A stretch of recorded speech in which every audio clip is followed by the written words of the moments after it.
How's the experience working with him? He's a genius. He probably came in the afternoon and left late at night. We did it there on the spot. We'd walk around, play the record over and over again. I played him songs, the Starboy theme, of course, which he incorporated into his verse. With Abel, we had our run. To this day, I'm always excited, always super happy for all those guys. And I never had any resentment towards oh, you didn't stay on OVO. That was never really I'm not gonna say there weren't people that didn't feel a way about it, but that was never my You have to switch this song though.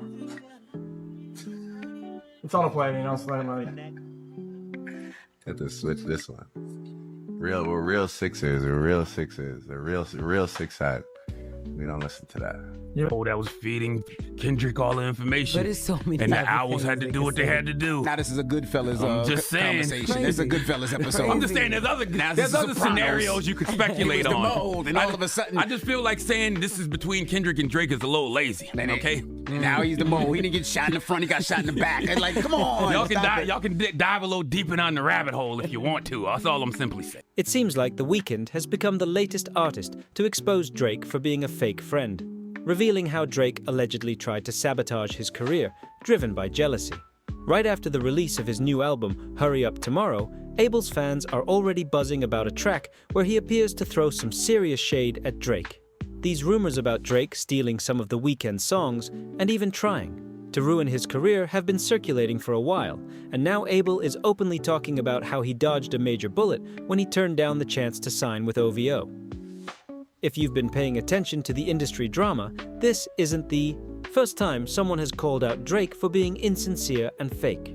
Almost every former friend of his in the industry has shared similar experiences, with people claiming that Drake just can't be genuinely happy for others' success. He'll offer help, sure, but only as a way to hold it over people later on.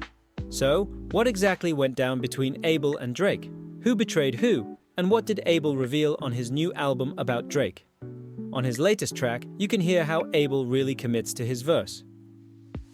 He's almost yelling. You can tell he's putting everything into it. It's not just a random Kendrick Lamar verse, it's something that feels special. As soon as Hurry Up Tomorrow was released, fans began to speculate that there might be a diss track aimed at Drake.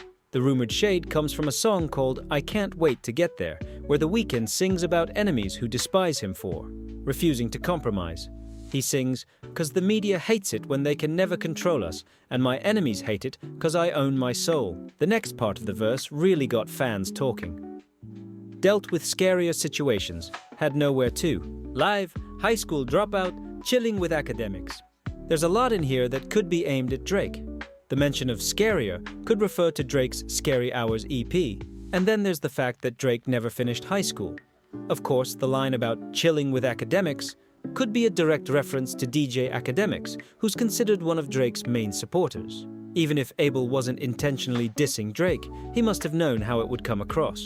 After all, this wouldn't be the first time he's thrown shots at Drake. I can hear him yelling his verse. He's just really committing it. You could tell he put his all into it. It wasn't just a random Kendrick Lamar verse. This is some aerial footage of the house from Drake. This is the rapper Drake right there. This is his house in Toronto. There was a shooting that happened earlier outside Drake's Toronto home, and one person was injured in this. According to TMZ, sources confirm the injured person is a member of Drake's security team. In 2024, Abel was one of many artists who publicly criticized Drake, even joining Future and Metro on the track All to Myself, where he sings, "They could never diss my brothers, baby, when they got leaks in the operation. I thank God I never signed my life away."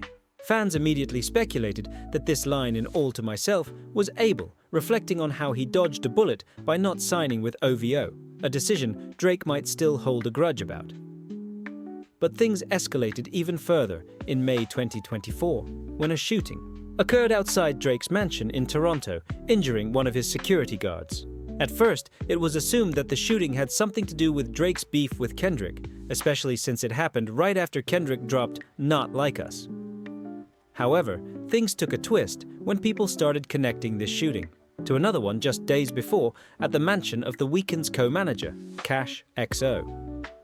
Both shootings involved security guards being hurt, which led fans to speculate that these incidents might be connected to the ongoing drama between OVO and XO. Going back to Abel's verse on All to Myself, there's another line that says, "And we never do the big talk, these shooters making. TikTok's got us laughing in the Lambo, I promise I got your back." Some believe Abel is calling out Drake's OVO affiliate, Baka Not Nice, who is known for posting TikToks, while Abel and XO are sitting back and watching. So how did Abel and Drake go from being friends to bitter enemies in the first place? Let's break it down. Back in the early 2010s, The Weeknd had the opportunity to sign with Drake's OVO label, but instead, he chose to go with Republic Records, which was clearly the right decision. Abel thrived with Republic, built his own label, XO, and became one of the biggest stars in the world. Drake didn't take too kindly to this. He felt that Abel owed him something for putting him on the map.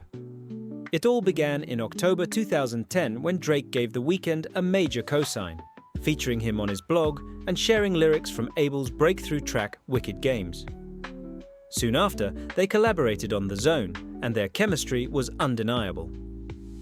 The Weeknd played a major role on Drake's Take Care album, Something.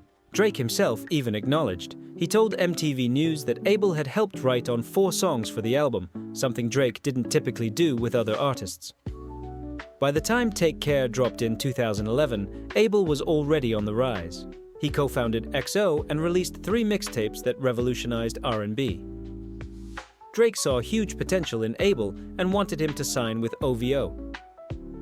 In May 2012, he even told MTV that a deal was already in the works, but Abel declined and chose Republic Records, instead going on to start XO.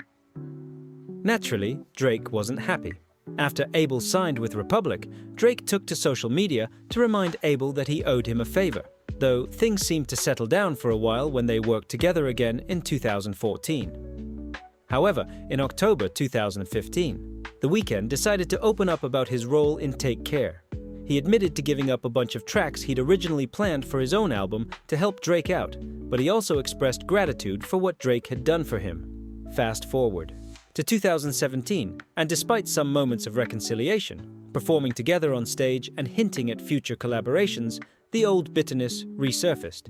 Drake allegedly started dating Bella Hadid, Abel's ex, and the tension only grew.